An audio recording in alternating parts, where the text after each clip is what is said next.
Swami ji, brain को strong रखने के लिए, सेहतमंद रखने के लिए तमाम योगाभ्यास तो आप बता रहे हैं, लेकिन ब्रेन को दोहरी सुरक्षा की ज़रूरत है, क्योंकि गर्मी के इस मौसम में पोल्यूशन भी तो है ना, जो दोहरा वार हो रहा है, तो दोहरी सुरक्षा की भी ज़रूरत है। गर्म हवा में घुला हुआ जो पोल्यूशन का जहर है वो दिमाग की नसों को फुला रहा है, ब्रेन में उसकी वजह से सूजन आ रही है। तो स्वामी जी, दिमाग की नसों में अगर सूजन आ जाए तो क्या किया जाए? क्या उस वक्त योगाभ्यास काम करेंगे क्या, या फिर कोई यौगिक उपाय करना होगा? तो देखो, यौगिक के साथ आयुर्वेदिक उपाय भी दोनों साथ साथ हम बता देते हैं। एक तो नस्य बताया, बादाम रोगन का या गाय के घी का या ब्राह्मी घृत का, और शीर्षासन सर्वांगासन के बाद दो सबसे ज़्यादा उपयोगी आसन और हैं। ये है मरकटासन, मरकटासन के 3 अभ्यास और भुजंगासन के 3 अभ्यास और बताएंगे अभी, वो करने हैं। फिर अनुलोम विलोम के साथ भ्रामरी उद्गीत, 3 आसन 3 प्राणायाम कम से कम जरूर करें। और अब बात रही अंदर दिमाग के सूजन की। दिमाग की सूजन के लिए मेथावटी मेमोग्रिड तो लेना ही है। तो मेधा और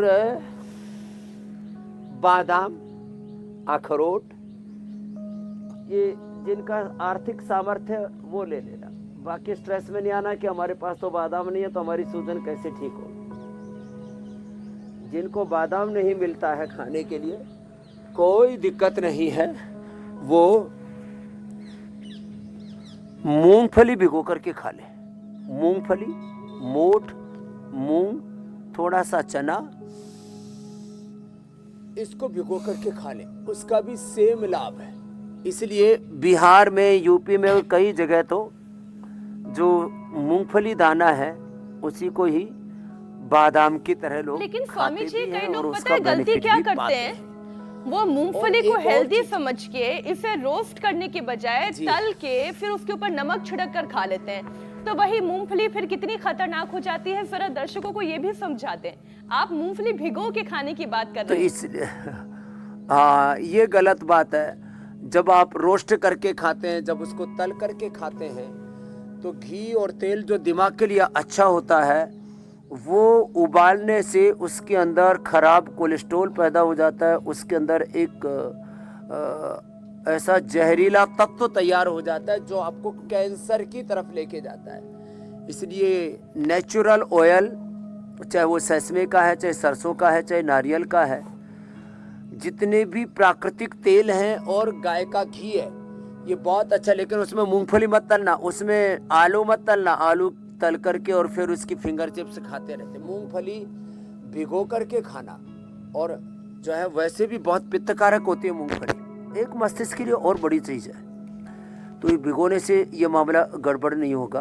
और एक और चीज़ है ओमेगा।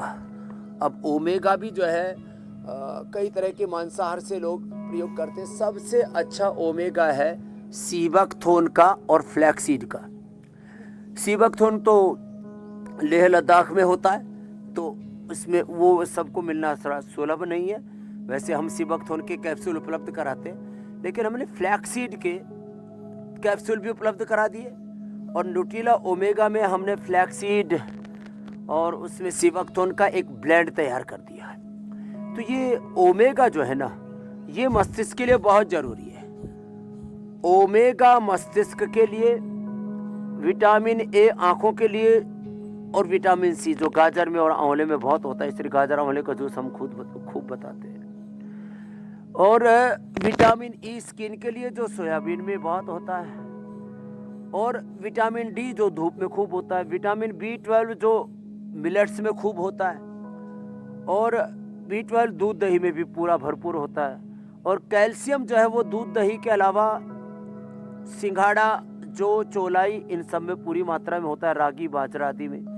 तो हम निसर्ग की ओर लौटेंगे तो ये जो अलग अलग प्रकार का जो आर्टिफिशियल, ये जो हम न्यूट्रिशन खा रहे हैं, उसकी तरफ भी नहीं जाना पड़ेगा। प्रकृति से ही हमारी सारी विकृतियां दूर हो जाएंगी। और जैसे ही प्रकृति से दूर होंगे, विकृतियां आएंगी, थपेड़े पड़ेंगे। जैसे जैसे मनुष्य प्रकृति के विरुद्ध आचरण कर रहा है, तो प्रकृति ने भी थपेड़े मारे, और एक ही रात में सारे आम झाड़े।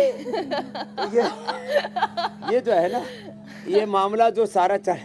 और स्वामी जी, मेरी आंखों के सामने इस वक्त मलिहाबाद, आदमी बड़ा होशियार बनता है। सीतापुर, बाराबंकी के तमाम जो बाग हैं सब नीचे बिछा पड़ा है हुसैन। इंडिया टीवी हर वक्त हर जगह डाउनलोड करने के लिए सर्च करें India TV news Google play store या ऐप स्टोर पर।